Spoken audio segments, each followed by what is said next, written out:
I think in recent times the funding has dropped, and that's something that everyone knows about.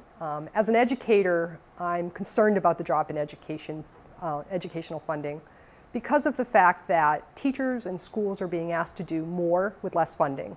I also think it's problematic for our students here at Shippensburg in the fact that the cost of their tuition is higher, the cost of their education is higher, and they're getting out of college with more and more debt.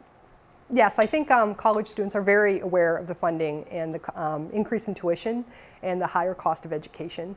I think the state needs to reconsider what their priorities are, and they need to consider what the funding appropriations and the amount that is contributed to public education be evaluated. I think if they look at it, they're getting a very good education for the cost of what it takes to come to school, but the cost is actually being deferred more and more towards the students.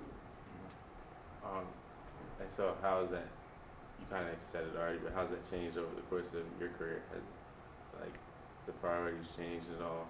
I think overall, in basic education, the priorities have changed.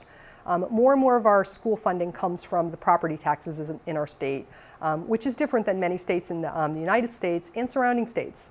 Our taxpayers are asked to actually support more of the cost for education, and every year when the state funding goes down for education, that bill is deferred and sent to the taxpayers. Schools are there, teachers are there, students are there. The cost of education continues to rise, and unfortunately it's continuing to actually be deferred more towards the individual rather than it be worried about by the state.